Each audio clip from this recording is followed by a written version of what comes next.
Man, I always hate when I don't get my theme music. I'm pretty sure the audience got the theme music, but I ain't get the theme music. Gotta get my vibe right. Give me in the right mode. Theme music didn't get me there. I need my theme music. I got it for you. I got it on my end. Boom, boom, boom. Wow. I got it, man. You know what I'm saying? Gotta have that music to put you in the right mood. You know what I'm saying? What they call it? Not an Easter egg, but not a prelude, but you know, something that like leans into like the future of something. Introduction? No, not an introduction. Anyway, no. But I'm alluding to where we gonna go a little bit later today. Okay. About our conversation. Prelude works also. You said prelude. That works. We'll go with prelude. We'll go with prelude. Yeah, I tend to like my vocabulary skills, you know, but sometimes I struggle in old age, you know. Yeah, man. You had it with prelude. You ain't gotta do too much. Yeah, keep it simple. Keep it easy. But anyway, man, we back. Yeah. We might be back for the first time in a long time. Yeah. Back for the last time in a long time. But it's gonna be all good. Either way, you know, we're gonna have our cigars. We're gonna enjoy life, you know, as we deal with some kind of shifts and changes. But one thing I noticed about changing, walking through the humidor today, I realized I get tunnel vision now. I had to fight my way out of tunnel vision today. Yeah, I had to fight my way out of tunnel vision. So usually, depending on which humidor I go to, I have a certain way of navigating through the humidor as I find my show stick for the day. But I keep getting met with this pull for certain cigars. Go to Padron, go to Oliva, go to my father's, go over here. It's like and then I'll see certain ones and I'll just keep passing by. Like, don't even look really, don't really look because it's not on my radar. And I got a bias, man. I'm developing a bias, and it's not good for the show. So I'm trying to keep an open mind, and it's hard to fight it. You want the same brands over and over, don't you? I want it. And I think it's because like I'm just at that point of I only want to smoke what I want to smoke. I want to smoke what I like. I found myself in a Padron in the Oliva section at least 3 times. I just kept going over there. I do that too. And I feel like I make bad decisions afterwards when I force myself out of that. Yeah. It's like, man, why did I pick this mess? I feel like now might be a bad decision, but Garcon forced me into it. So, you know, I'm going to just take it. See, you have a different situation. At least your Garcon, they talk to you. If I go to a humidor, either I get ignored or I get annoyed. At least they're trying to help you out. At least they're trying to steer you in the right direction.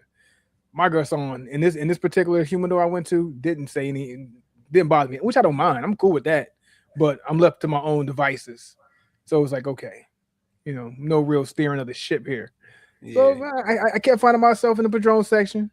I did grab Oliva. That's why you always got to grab at least one that you know that you love, that you like, and then grab a couple, you know, throwaways or experimental sticks. Yeah, I feel you. But Trina Britt, what's going on, girl? Trina's in the house. Okay, what's up? But yeah, man. So I did grab me an Oliva for the day, or for the week rather. I was in there after I grabbed my show stick. I'm like, I'm trying to think situational base. I'm at that point too now. I graduated to situational based cigars. I'm looking for a cigar for a particular time of the day. I'm thinking about, I know I got some mornings off coming up. I need this Oliva for the morning. I can envision myself smoking that cigar for the morning, start my day off right. You know, I'm getting that situational thing going too, which I love. Love it. I do that sometimes. I'm not committed to the situational thing. You know, sometimes it's just whatever looks good, and then sometimes I'm like, this gonna hit the spot on a Thursday. You know, and I'm thinking exactly. I got cigar time playing on Wednesday at 9:00. That's the one. That's the one. So I did that today. Proud of myself. Go me. Man, what's that? An energy drink you drinking? Nah, I'm drinking a Bev. Got a Cayman Jack. Cayman Jack. You kept sliding to the side. I'm like, man, my man got a huge energy drink over there. Like, yeah. I mean, while you got the Mule cup, I'm drinking a Mule. Yeah, I'm just margarita drinking mule. water that I can keep really cold and fake it like I got something good in there. Cup. Hey, I ain't mad at it. Hey man, so speaking of our cigar choices and what leads us in cigars when we're in the humidor, what we smoking today? What we got? Man, I got a pause-worthy stick. A who? A pause worthy. A pause-worthy stick. All right. I got the meat lovers. Come on, man. Not a red meat lover. Pause. Pause. Got the meat lovers. Pause. But that's what it's called, man. It's by Dunbarton, man. They gave me the whole story how this dude Dunbarton is known for making these cigars with these little strange flavors and stuff, and these unique blends. And he's like, man, try this one. This is my favorite one. It go good with eating steak. And I'm like, I don't really know when I'm gonna eat a steak and be smoking a cigar. I'm not on South Beach. I'm not on Ocean Drive and stuff like that. But okay, I'll try it. So I went for it. Yeah. Now, let's see what the specs are on this thing. It is Connecticut broadleaf wrapper, Nicaraguan origin, Mexican binder, Nicaraguan fillers. Okay. Yeah. Nice little mix. Nice little mix up. I like it. Any particular price point to point out? I don't know, man, because I bought this thing so long ago. I don't forgot how much I paid for it. It's just been sitting there as I've been dreading it. Because I'm like, man, it's gonna be you don't want the meats. Yeah, I'm like, man, it's gonna be old Arby's cigar, man. I ain't got time for that. Doesn't say. So I don't know. Anyway, well, yeah. So Jared has the meats. So shout out to him. Shout out to his cigar that he's smoking. Oh yeah, put that in your mouth. Yeah, nah, don't say it while I'm about to smoke it. You really made me stop. Like I'm about to go take a draw. Nah, not now. I'm gonna just hold on. Time out. All right, so what I'm smoking, man, I'm smoking something by Drew Estate. I'm back. Drew Estate, I'm back. It's been a while. It's been a minute, Drew Estate. But it called me back. I'm going through the humidor. I see a nice little silver band with the, you know what I'm saying, the undercrown on there. I don't know if you can see that. Yeah, I see. And it caught my attention. You know what? Speaking of catching my attention, you know what almost caught my attention? Almost got me? Gurkha almost got me. I saw a nice band on Gurkha. Why? I almost picked it up. And then I saw $7. Like, why is it $7? Oh, and then I saw Gurkha. All right. And let me get away from that. And then I kept moseying on. And then I saw another band that caught my eye. And it was Undercrown. So Undercrown by Drew Estate. I got the El Tigre. I need to start learning how to roll my R's, man. I've been in Spanish areas for so long. I still can't roll my R's. 4 years of college Spanish, or 4 semesters rather. Living in El Paso for almost 4 years. Living in San Antonio for 3 years. I still can't roll my R's. In fairness, man, you was too distracted by your teacher in college, so that's why you didn't get that. You didn't learn it there. It was. She was a Spanish thing. What? Hey, I bet she was only like 27, 28 at the time. You looked at her like a grown-up, but she probably was about 5 years older than 19. You. Looking at somebody who's like probably 27, 28, like, man, she grown. Oh, she grown. She wasn't that grown. You could have had her. You could have had her, bro. All I had to do was say, "Hola, ¿cómo está?" She would have had you. Hey, buddy, in my hand. You didn't have to do that much. You could have just walked up on her, grabbed her by the hand, and said, "Bailar." You'd have been with that. Give a couple spins. You know, spin her around, bailar. Little dip. Dipped her. She'd have been like, "Woo, Denzel." Should have been on my Pepe Le Pew. I know that's French, but I should have been on my Pepe Le Pew. I don't know, man. Pepe get you canceled today, man. I don't know. Back then, though, you'd have been cool with Pepe, though. Pepe would have worked back in the day. Oh yeah. Pepe, little risky. I can't. Yeah. Okay, no. Pepe light. Gotta take it easy on the Pepe. Yeah, man. Is he still around? Or they done kicked him out the Looney Tunes? They got rid of him. Yeah, they did get rid of him. They did. I don't know if they brought him back. Pepe Le Pew? They did. At one point, I do remember them canceling Pepe Le Pew. They got him up out of there. Dang, they just couldn't rewrite his storyline? Yeah, make him a little, you know what I'm saying, less aggressive. Yeah. Like, maybe you could have just said that Pepe Le Pew had, what's the little thing when you get cancer? They give you the thumb test, man. What is it called? The thumb test, boy. You know, you get it already, don't you? You like 50. The thumb test. You talking about the prostate exam? Yeah, man. Just say Pepe Le Pew's prostate went out on him or something, man. He calmed down. Like he ain't pulling like that. He don't mean no harm. He don't mean no harm, man. He done with all that, man. He off that. You know who else got canceled, but they didn't get rid of him? Is Apu from The Simpsons. He don't get to talk. Oh yeah, I heard about that. Yeah. Because the stereotype and all of that stuff. Yeah, because a white dude voices him also. You know, he's a popular voice actor. I forgot his name, but because a white dude voices him, so they're like, hey man, Apu's done. Like, you could have just brought you could have actually just paid an Indian voice actor to come in and do it more realistically. Yeah, there's white people that play black people on shows. There's black people who play white people on shows, voiceovers. Yeah. You know what I'm saying? Boondocks, all of that. You know, ain't nothing wrong with it. It's okay. It's okay. Yeah, just have if you want to be fair, bring an actual Indian actor in and let him tell you what he's comfortable with. Don't have him put on no fake accent. Just let him be natural. Don't let him be. Yeah. Don't let him be. And you can get somebody from the 7-Eleven to do it. Go find somebody at the 7-Eleven. I ain't doing this with you, man. You about to get us canceled, man. real life experience. They out there. All you gotta go to certain areas in the country. We know where they at, and they be out there. They be in the 7-Elevens.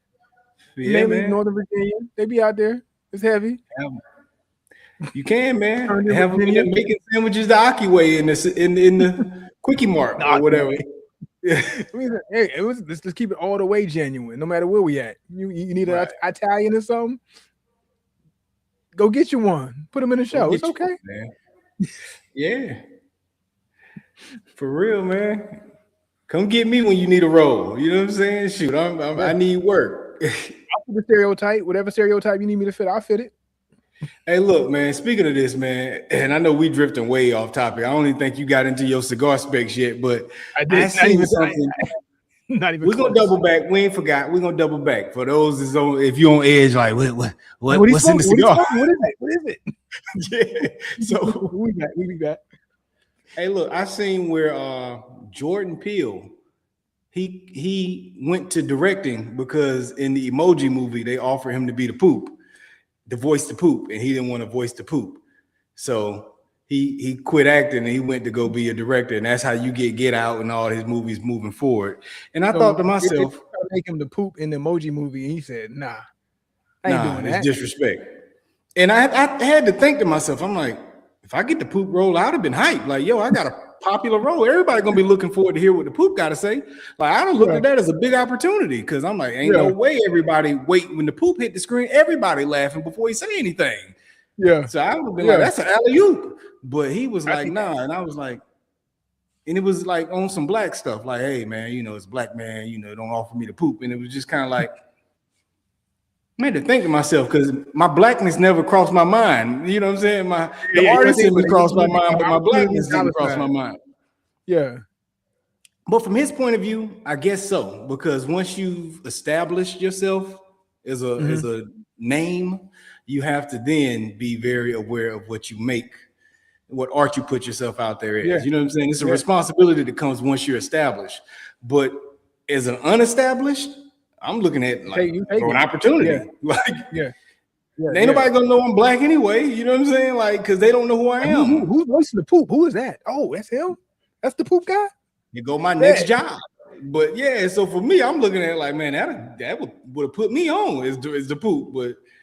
But do you think he had that much cachet back then to even say like, hey, look, I ain't gonna be the Poop? Because like you mentioned before, he became a director, and that's to me where he got even bigger. We get the Key and Peele show was pretty successful. Successful. A lot of people liked it. A lot of people didn't like it. I think it aged better over time, in my opinion. I find myself appreciating it more years removed from when P and Kill was main like during this time of production. I appreciate it more now than before. But definitely, because it was kind of corny in real time. I don't know why, but it felt that way in real time. But in retrospect, I can appreciate it, laugh at it, and be like, you know what, that's it was pretty clever. Yeah, it was funny. That was clever. I like that. Okay. You know what I'm saying? But back then we was not hot about it at all. I know I was not for sure. I wasn't. But I guess but it that logic for him,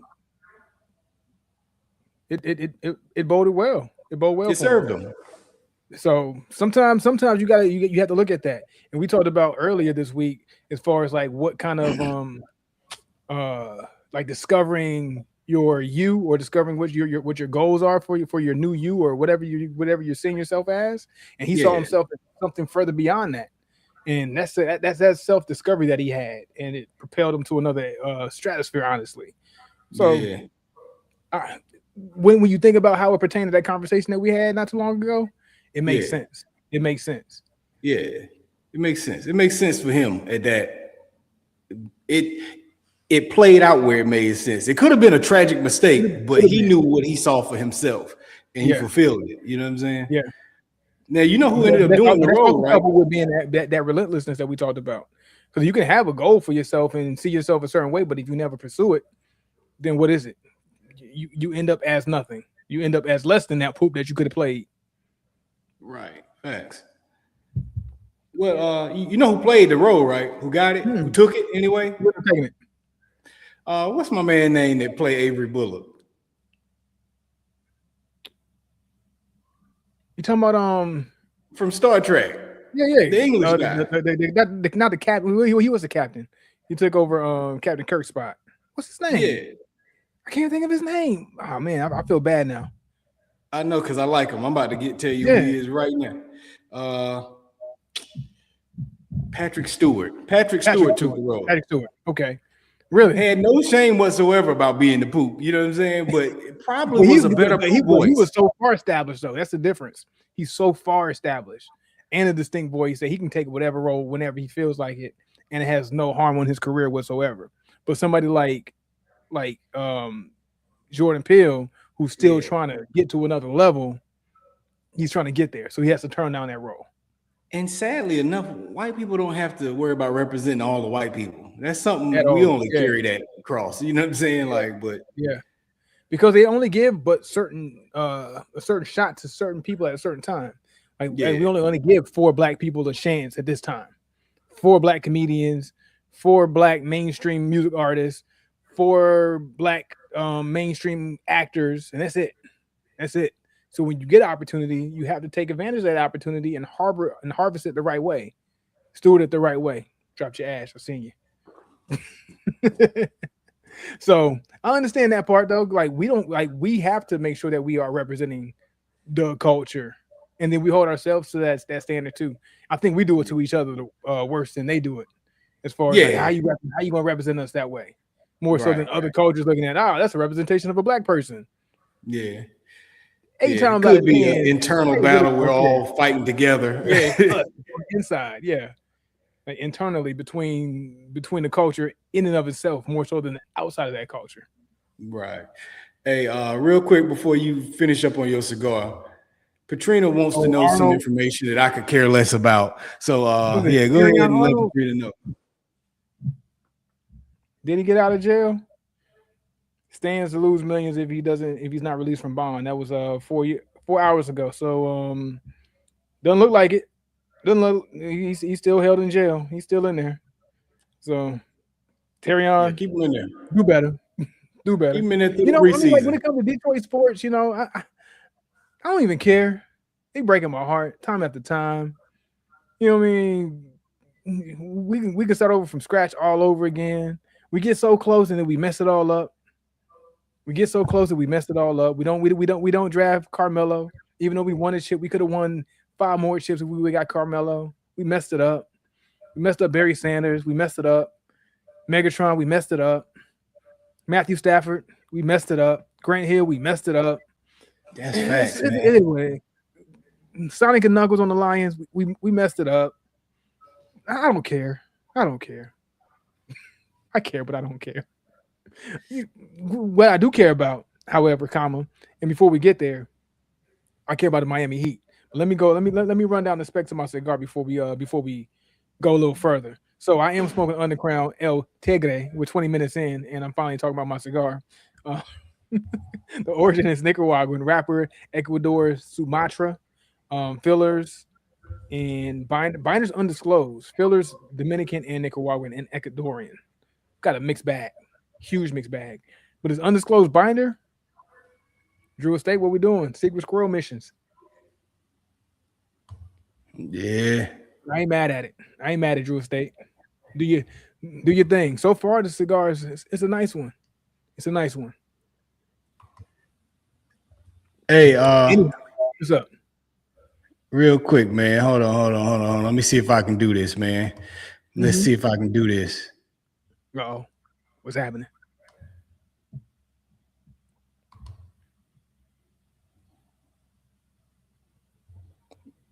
Hey, man, check this out, man. This is what the players think. It can infiltrate the mountain of Dr. Crud. You can't scare me, you slant-eyed yellow bastard. Take him to Detroit. No! No! No, please! Anything but that! No! Well, we That's had to catch Detroit. that stray. That's Detroit sports right there. You know what I'm saying? Why we catch that stray? I'm just saying, man, that's Detroit sports as a whole for you right there. You know, she talk about the Lions, man. That's the type of athletes they get. They get the jail. They get the athletes that get banished to Detroit. You know what I'm saying? Like, and then they be like, no, not Detroit. Send them to Detroit. No, for real. That's what happens, man. That's what's like historically what's happened is they send players to Detroit and to make people feel like that's where they're gonna go for their careers to die. They did that to Jared Goff, hoping that LA was hoping that he went to Detroit to just wither away and die. They did it to Blake Griffin. They sent him to Detroit to wither away and die.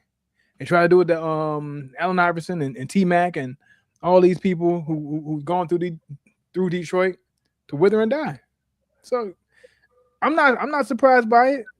I hate that we had to catch that stray, but it is what it is. Ain't tell no lies. Anywhere but Detroit. Ain't tell no lies. I hate that we had to catch that stray, but ain't tell no lies. No lies. Hey, look, you know, the funny thing is, the comments was for that video, people be saying the actor actually believed he was really going to Detroit. That's why the scene was so believable. Come on. The comments said that. You can't read the comments, man. Hey man, everybody know. The comments be knowing, man. But you know where nobody's ever said that about going to? Miami. Bingo. Miami. Hey, Kawhi Leonard. Don't waste your prayers, Petrino, man. Don't even. He said, to get better for the team. It ain't gonna get better for the players for the team. But Kawhi Leonard, he was supposed to go to Detroit. They were gonna ship him over there, but he got out of that. He said, "Not Detroit, anywhere but Detroit." Detroit was one of the three candidates. He said, "Nope, not Detroit." But Miami got a nice pickup. Miami got Giannis, man. Miami might be hot again. Miami might got the heat again. To me, Miami. They went to the bubble championship with Butler. It still wasn't the heat. Still, in my opinion, Miami wasn't hot. They was hot. They made it to the bubble championship, but they didn't have the heat. And I think with Giannis going to Miami, that's a nice look. I think Miami might be hot again. I don't know. I think they gave up too much to get hot again, bro. I feel like the Bucks might have came out better. Made out? Bucks made out. Yeah, man, they got like what 3 or 4 players along with like 4 draft picks. I know they got 4 draft picks. Gee. Yeah, they got like a trade and 3 draft picks or something like that, man. They did like a guaranteed future trade or something like that, along with 3 draft picks or something to that effect. They made out because you got to think they got 3 young players. You know, the oldest player they got was what's my boy name? White boy. Ooh. From Miami. What is it?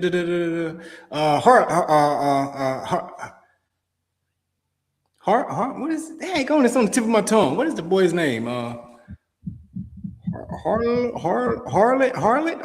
What? Oh, give me a sec. Give me a sec. Let's look this up, man. I'm getting old. Yeah, I got you. Let me see. Let me look at the roster. Who are you talking about? Tyler Hero. Oh, Hero, That's his name. Tyler Hero. Okay. Yeah. Okay. Hero. Yeah. Tyler Hero, the oldest guy, he like 26. You know what I'm saying? Yeah. That they got. Yeah. Everybody else was like 20, 23, 22. They made Dog, out good. They about to rebuild a young team. They got the second highest point scorer in NBA history with Giannis. They got Bam, man. Bam and Giannis, man. Come on now.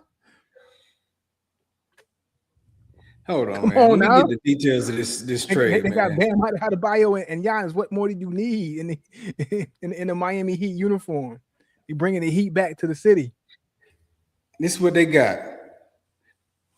And for Giannis and Bobby Portis, they got Tyler Hero, Khalil Ware, Jaquez Jr. They got some other dude, I can't pronounce his name. They got the 2026 number 13 pick, 2031 first round pick, 33 first round pick, 2030 first round pick, and the second round pick in 2033. So the Bucks is committed to rebuilding, and they took everything that was going to rebuild Miami. So if Miami can't win now, then they missed out. But the Bucks is about to build. You know what I'm saying? Like, so yeah, we'll see that, and that's cool. And the Bucks, so the Bucks probably came out on the deal on the better side of it over the longer span of time. You're talking about a 3-4 year, you know what I'm saying, outlook. But for now, for next season, I say that he came up.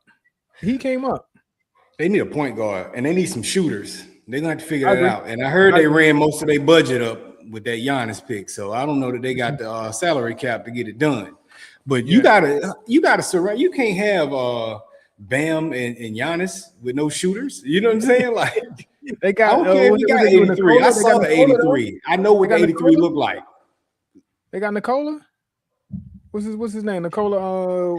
Yeah, I know he's talking about. I don't know his last name. But I know it's a J name also. Mm-hmm. But I think Miami's gonna look good. Miami's gonna look good this year with Giannis, Bam. It'll be a nice little big man punch there. It's gonna look good. We'll see. I think they got to surround them guys with some help. But word is that the GOAT might not have a home anyway, man. So if he don't go to Cleveland, maybe he'll slide on down to Miami. You know what I'm saying? That'd be crazy. That would be crazy. I don't think he'll go nowhere new. I think he's going to revisit one of his franchises, and that will make it look better over the course of his career. Yeah, he can't go to a new team. He can't rock a New Jersey. Yeah, if he's just stayed at those three teams, his career don't look as bad as these guys who really team hop harder than him. Like, so, yeah. I see him going to one of those two. I don't see him staying in LA unless he reneges on his word. His word was, I'm only taking a max deal. Then the Lakers said, you know what? We do got a max deal, but that's going to Austin Reeves. And the word is the Lakers ain't even reached out to the homie yet. They talked to him initially like, hey, we're going to get with you later on in the summer. Then they just started making moves. They ain't touched back with him. They left him on red. They left him on red. So the GOAT don't call us. We'll call you. Don't call us. We'll call you. We'll figure it out. So I look at it from this point of view, right? I think Cleveland got too much going on there for him to come. I don't think there's room for him in Cleveland at this point in time. I think there is if they get rid of James Harden. It's too new. I think they're gonna ride the James Harden train out. But I think James Harden want to be there. It's possible too. But with that being said, James got to go. If James ain't going, I don't think he fits in there. Harden to the Lakers, LeBron to Cleveland. That might be a nice. And Luka is like the same thing. It's just the newer version of it. Like, yeah, Luka's a lot better though, in my opinion. I think Luka's better than Harden. Yeah, Harden dribbles too much. Yeah. But I'll say this though. This is why I do give some credence to Miami, even though I don't think Miami can afford LeBron.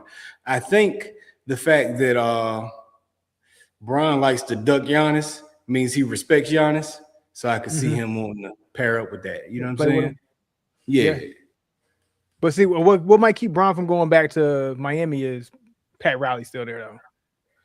Pat might keep him out of there. Pat don't want him back.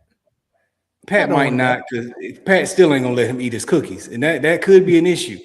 But Bron is in it. I can eat my cookies. Crazy. But this is the thing. Bron got property out there. Bron want to go there. He don't want to be back in Cleveland. He's at a stage in his life where he's looking at a place like Cleveland and San Antonio, like ain't nothing to do there. So he gonna want to go to Miami, New York, or LA or a big city. Yeah, and he ain't going to New York. New York don't want him. No, LeBron ain't got too many places he can fit in right now. Like between like what his wants would be, in the type of market that he's gonna want to play in, versus who wants him.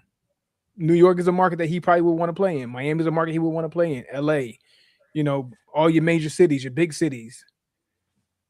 Chicago, maybe Chicago. Go to Chicago.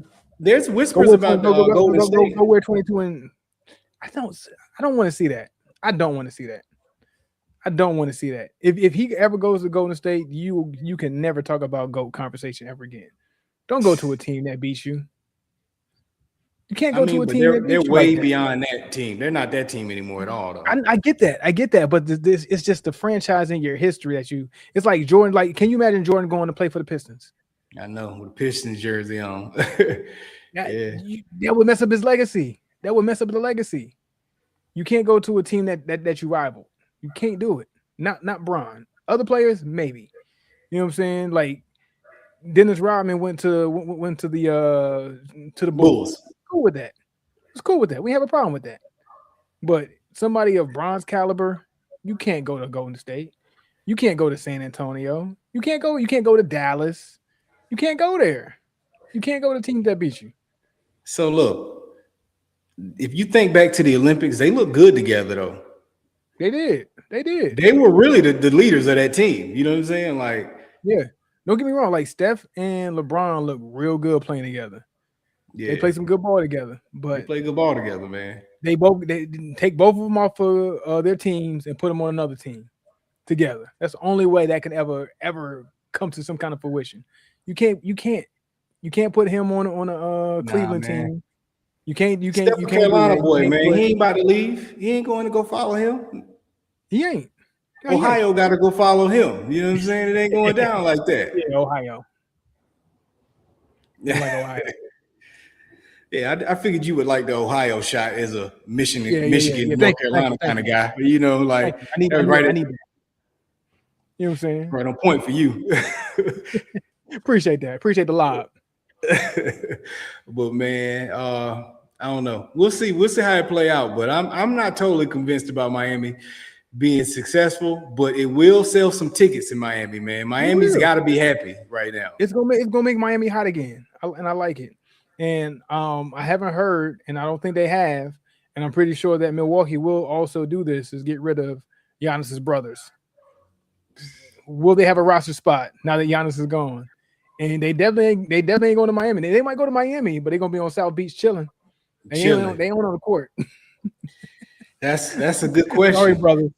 Sorry, brothers. It makes you wonder. I don't know. It's gonna be interesting to see if they lose their spot. It's gonna be interesting to see if Goat leaves LA. If Lil Goat get to keep his roster spot afterwards, or if he get totally kicked off the G League team and all that. You know what I'm saying? It'll be interesting, man. Like I'm waiting to see how a few things play out.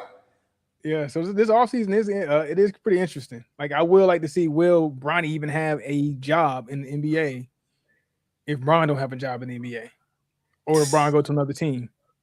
Yeah, that's gonna be interesting to see. Hey, speaking of, you just said if Bron have a job, that's an interesting thing. He is a free agent, and his team isn't negotiate. You know why they negotiated with Austin Reeves, right? So quick to give him that max deal. Because he had options on the table. They were like, secure Austin, give him what he wants. Yes, a max deal. He might not be worth a max, but we don't want nobody else to take him. We're not gonna give him up. We're not giving him up. Because Detroit wanted him too. He was like, please, anywhere. Not Detroit, not Detroit. So I say that to say they fought to make sure Austin they got him. They kept him. Yeah. And they ain't gonna fight for LeBron because they ain't got no offers. They ain't gonna fight for Bronny because they ain't got no offers. You get what I'm going with this? Why does he not have an offer on the table yet? Like, and he wants a max also, and you like, we ain't even talked to him yet. We ain't even started negotiating with Bron yet. Like, it makes you wonder what's on the table for him. Because I've heard Rich Paul say it's 10 or 12 teams that have been reaching out to him. But yeah, who are the teams? If your actual team right now ain't like in a hurry, we just watched them make a big precedence to go get this other guy, the young guy, because he had options on the table. It makes me kind of feel like there's some cap to that. You know, like, hey, man, I don't know if Bron got 10 or 12 teams reaching out to him. Yeah, who are the teams? Because the Lakers ain't budged yet. Because I don't believe it. Who are the teams? Memphis? Probably. You know what I'm saying? Somewhere he don't want to go. Hey, if he goes to Memphis, he ain't got to worry about staying at the hotel in Memphis. Hey, that's facts. That's facts. That takes that off the table for him. So I don't know, man. You said that kind of, I don't even think you meant it that way, but it's something to consider. What if he gets booted out the league by playing this year-to-year contract thing he does? He does a one year all the time. Like, what if he ran out of options? Like, it could happen. It could very well happen. And imagine being the GOAT getting treated that way on the way out, and you don't get a farewell tour. I mean, there's got to be a team who's willing to give him money for just the fact of having that farewell tour, just the fact of being able to sell tickets. But then at the same time, he's going to want to have to go to that team. That's the problem. The teams that want him aren't in contention. They just want to make money off of him, which is probably the 10 teams he's referring to. Yeah, like, yeah. Teams that know, hey, man, we ain't about to win nothing. You can come to the Hornets. We ain't about to win nothing, though. You know what I'm saying? Like, go to the Pelicans, go to the Hornets. Come to the Pelicans. Come on down here to the Pelicans. Come to Memphis. You know, all these places that ain't going to win, they want them probably. Yeah. He might go to Toronto. Toronto would be a good fit. Should go to Toronto. Nah, man, 6 God on his back if he go up there, man. He oh, yeah. He can't go there. Dude got beef now. I forgot him and Drake got beef. He can't go. It's no fly zone for him. It's no fly zone in the 6, so he can't go there. Toronto. You can't go. You can't go. Sorry, dang. I was gonna say that might be like the best fit. Big city. Brooklyn. You know what I'm saying? Brooklyn might be the one. They might have the cash for him. You know what I'm saying? The Jay-Z relationships there. Not a big market team, but it's in a big market area. Yeah. Brooklyn might be the one. He might be able to do Brooklyn. Yeah. But I don't think Bron fits in New York. He don't want to go to Philly or nowhere like that either. You know what I'm saying? And be in that market. He don't have the tenacity for that market, you know. Philly, you eat them up and chew them up and spit them out. Yeah. Come up here doing all that flopping in Philly. They ain't having it. They ain't gonna respect that. So Houston's a big market. Not a bad team either. I don't know though.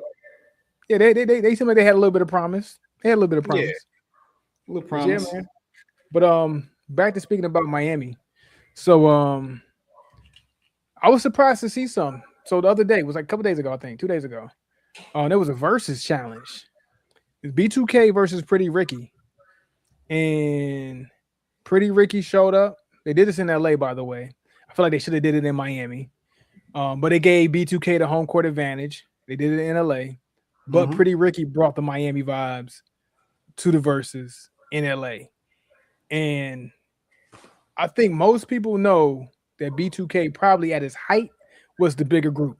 The bigger group at his height. By a landslide. You know what I'm saying? If you lived all the little girls going crazy, B2K'd out, fanned out, t-shirts, all of this stuff. All of it. But Pretty Ricky came out and they wiped the floor with B2K. Literally wiped the floor with B2K. And I feel like Pleasure P's a better singer than Omarion, and Pleasure P kept calling Omarion out to sing a cappella. Like, hey, he Pleasure P started singing Omarion songs, and like, come on, follow me. Hey, I'm singing your song. Let me hear you sing it without the track behind you. Let's go. So he kept calling him out, kept getting at him, and Pretty Ricky only got one singer. And I guess B2K has 1 or 1.5 singers. I don't know, but they're supposed to be a singing group going up against a. Sing? I don't know. They had like a rapper and 3 singers, right? Ain't that what they were? That's what I thought. That's what I thought, but I don't know if anybody else can sing. I haven't heard them sing. I don't know too much about B2K and all the ins and outs of their records outside of their singles that that Kells wrote for them and all the bumps and all that good stuff. Yeah, that's all I really know. Yeah. But outside of that, I know they were a huge group. I know they're a singing group, a boy band. But Pleasure P was single-handedly out singing the whole group. But all the groups of that time frame were set up that way, and a lot of them, I didn't know that. You just assumed that everybody else could sing. You know what I'm saying? In the background, you didn't really know like who was singing what. Of course, you had your 112s. Everybody could sing. Your Jagged Edge, everybody could sing. Drew Hills, your Jagged Edges. You knew those groups could do it. But I'm talking about your boy band stuff, like your boy bands. Yeah, I like. Which one was Justin Timberlake in? What group was he in? NSYNC. I didn't know Justin Timberlake could sing until he had that one song. He said he's the sing. He can sing like that. Oh, we didn't know that. And that joker went solo right after that song. Like, so you just don't know back then, like in that time frame, who could all sing. You just assume they all could sing because they were lip syncing to the bit in the videos and stuff. Yeah. Everybody's singing a little bit of something, just lip syncing to it. But you don't know who the main voice is, who's doing the harmonies. It probably ain't even a group doing the harmonies. It's probably some other people they hired to do the harmonies behind the one main person. The writer, the actual songwriter, it's probably his vocals still in the mix, because that was the thing for that time frame. Like, you ever seen that? I'm sorry, I'm throwing us off track today, but you ever seen that video where the girl who wrote for J-Lo came out and was like, "Hey, I wrote Jenny from the Block, and those are my vocals." And I ain't hear about that. They kept her voice lead the whole time and had J-Lo under her, underneath it, volume wise, So you could get the texture of J-Lo the way they blended it, but it was really that girl's voice. Yeah, and they did the same with Ashanti. I never got paid for that. Some of the Ashanti songs that J-Lo did. Where you can hear Ashanti's voice in it also. I'm real. I'm real. But they mixed it just enough to where you can hear J-Lo peek through a little bit.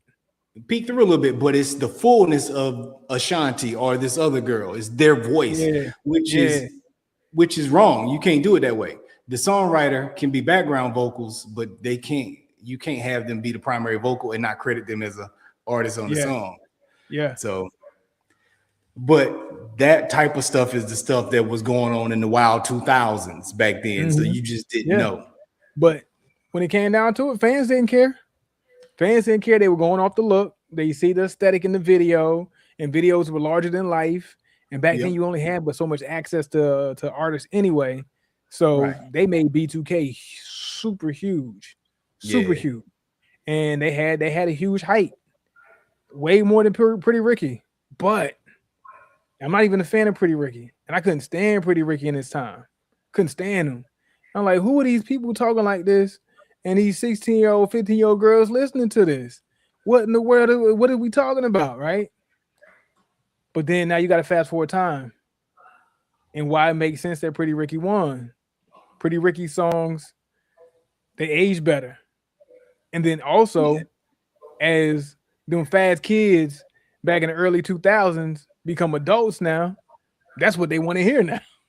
Yeah, that's what I was thinking. It's more relevant to them now than B2K's Bump Bump Bump is now. So it hit harder. You when you first said that they won, I was like, is it some type of recency bias? Like this is the more recent group? But in a sense, it makes sense because Pretty Ricky made adult music. They didn't make teenage music.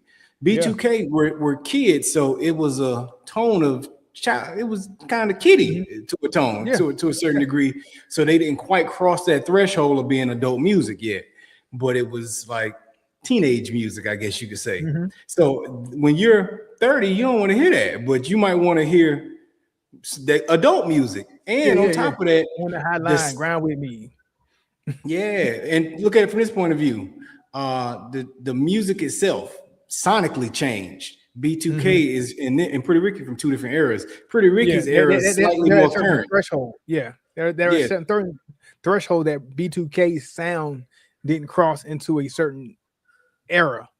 Yeah. But B2 Pretty Ricky, their sound started at the beginning of a sound that crossed over into more of today's sonic Modern sound. sound today. Yeah. Yeah, because Pretty Ricky was out during the crunk era, and the crunk era kind of birthed where we're at today. So it's It's more married. It's more related. It's more relation. Sonically, it'll translate better than them old them B2K songs, man. Because like Rockweiler and stuff like that. I couldn't stand the rappers on Pretty Ricky. I'm like, what in the world? But when I listen to it now, and I was watching the verses, and then especially when we talk about rappers today versus rappers of yesterday, you couldn't tell me that those were rappers back then. Like this is trash rappers. You know what I'm saying? The Spectacular and whatever. What was the other guy's name? Baby Blue.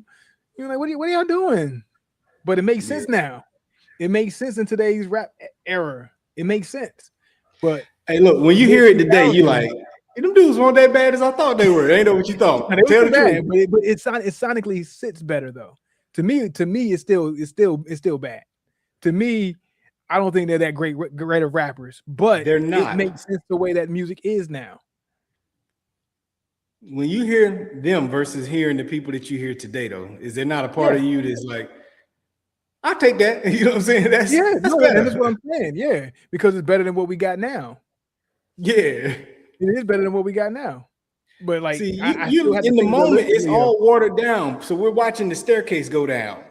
Yeah. So to look back up 2 or 3 steps and be like, I wouldn't mind going up 2 or 3 steps right now. Like, I wouldn't mind going back to the top of the staircase no more. But it's like when I watch my investment portfolio go down.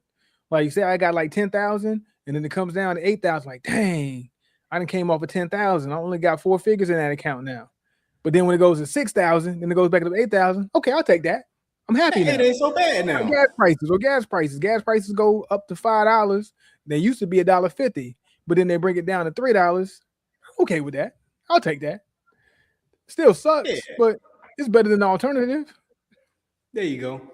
Yeah, man. I do that with a lot of rappers from that 2006 to 7 range. I listen to the songs today, and I'm like, man, you guys weren't so bad. I thought they were the worst things ever back then. Like, they ain't so bad. Like, you rapped okay, actually. I'll take that. Cool. Bet. You know, and that's just the maturation of music, maturation of the core fan group. And I just think as the fans matured, the music matured better with the fans on the Pretty Ricky side than the B2K side. So Pretty Ricky mopped the floor with B2K when it came down to it. I sat there watching like, man, Pretty Ricky is killing them. Yeah. And they did it full Miami style, Miami Heat style. They brought the heat. That's crazy. I wouldn't have guessed that. You know, obviously when you first brought it up, I was thinking, you know, that was a wash. But it was a wash. It was just the other way around. But when I think about it from a little deeper, it does make sense that happened. Now that you kind of explain it a little more, and it's like, okay, yeah, them boys, them sounds. It's like Criss Cross versus Bow Wow. You know what I'm saying? It's just like. Bow Wow's music is gonna translate better than Criss Cross just because of the era is just so much different. Like you just ain't going to. And then Bow Wow's old music ain't gonna necessarily translate if he went up against whoever is the next young rapper. You know what I'm saying? Like Soulja Boy probably give Bow Wow a run, but we know good and well Bow Wow was the better artist or the bigger artist anyway. You know, the big artist, way bigger. One of the actually they matched up, didn't they? They did have a versus. Yeah. And I think people say Soulja won. Did they say Soulja? I can't remember who they say won. I didn't watch that one. He probably should have won.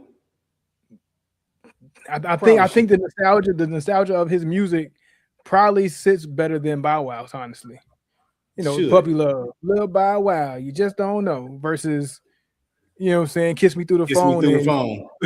You know, to me, it rings better now. And honestly, I used to tell you, I played music in my classroom with these 18, 19, 20-year-old soldiers, and I would never dare play Bow Wow. But have I played some Soulja Boy? Yeah. And do they know every word? Play Kiss Me Through the Phone? Yeah. Black, white, whatever, male, female, they all singing the song. It just translates better. For some reason, like certain music, depending on the era, depending on whether so better or worse is not even necessarily the case when you think about time frame. Yeah. Or the bigger artist or the grandiose experience of an artist versus just how well does that music and that artist last through time. Right.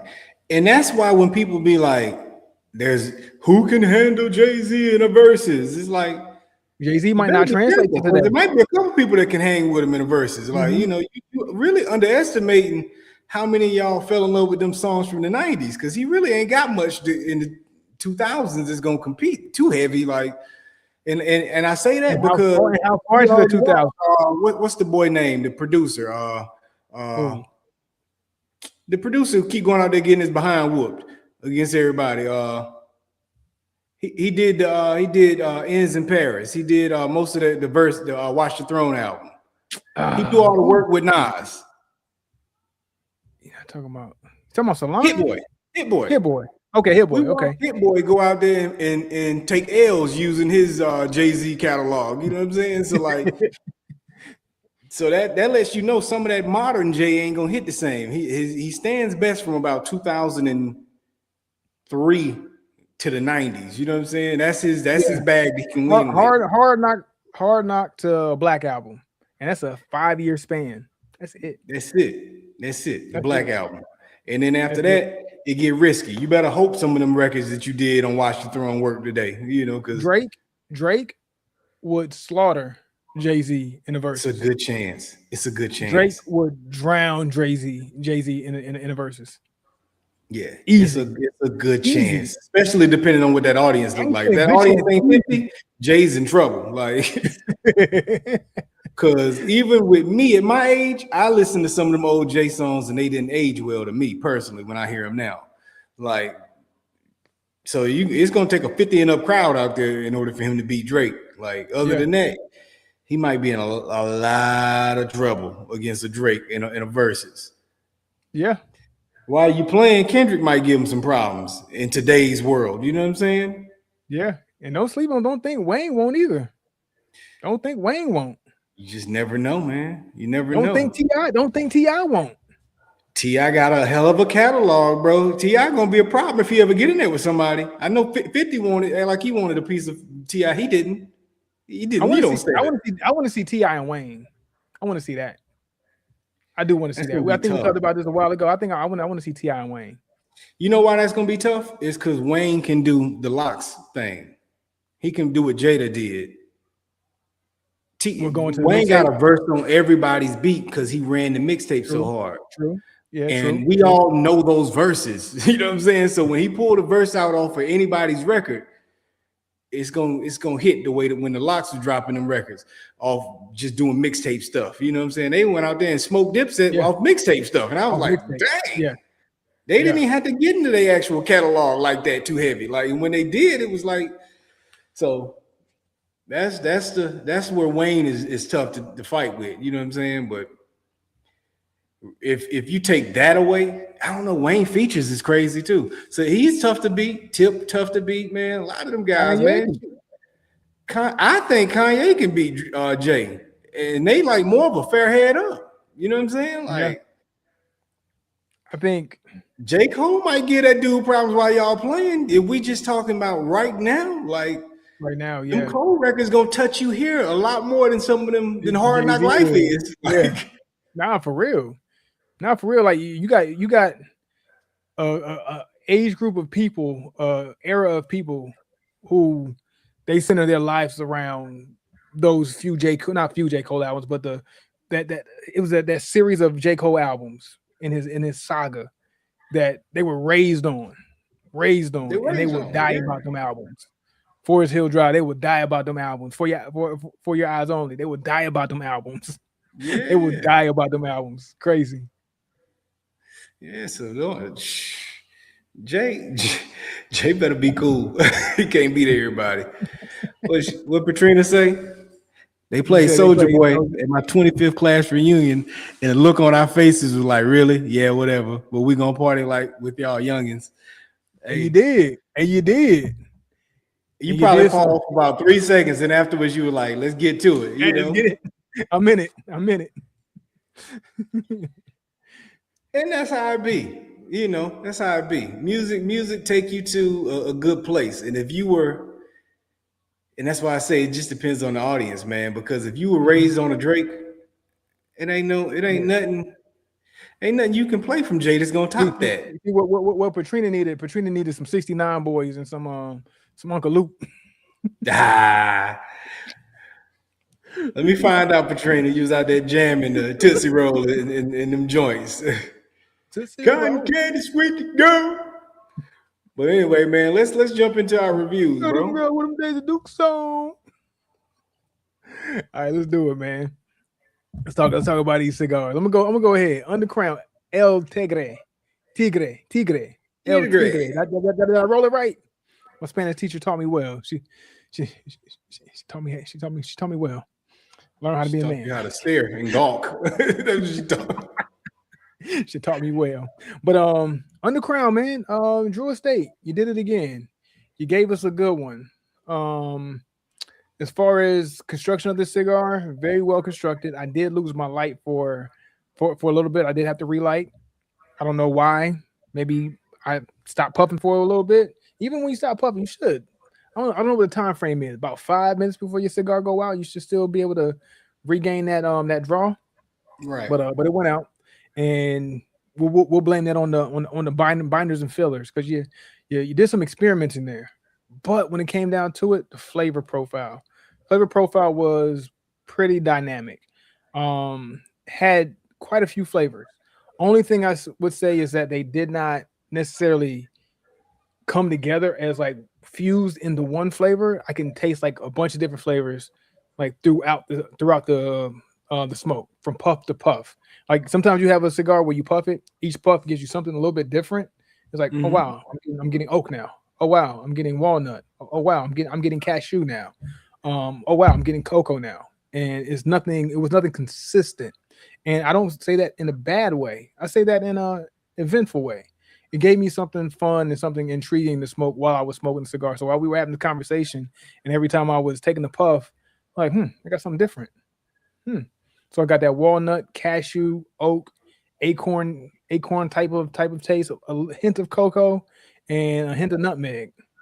All kind of in there at different points throughout the smoke. Nothing necessarily distinct at any one particular time of this cigar. So really good flavors, just not blended all the way, but they all stood out and was pleasurable at each point, at each puff. So very well done. Very well done. If I had to give this rating, well, not if I had to, I will give it a rating out of 5. I'm landing at a 3.8. I'm landing at a 3.8. It was good. It was a good smoke. Me, I like a blend more. So even though I said like it's not a bad thing, I like a blend more. I'm more of a settled guy, and I'm not always into, give me something to settle me in. But for somebody who enjoys that dynamic smoke, you're gonna get that with this cigar. Just not my type of thing. So 3.8, good, but just not my type of thing when it comes to sitting in a flavor, blending that flavor, and just delivering it smooth from top to bottom with those transitions. Okay. For me, with the Red Meat Lovers cigar, that's my ash right there. You see it done fell off on me at one point in time, though, so dock you for that. But anyway, this particular cigar for me, I think, is the aroma was okay. The draw was really good. I'd say the construction overall is pretty good on this cigar. My tasting notes that I picked up on is some spice, a little peppery, a lot of oak.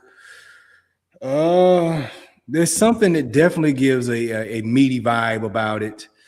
I'm not exactly sure what gives the essence of meat Pause. What gives the essence of meat to it? But there is a note that does make you feel like you eating a steak or something. I don't know. You know what I'm saying? But that's generally what I pick up on this particular cigar.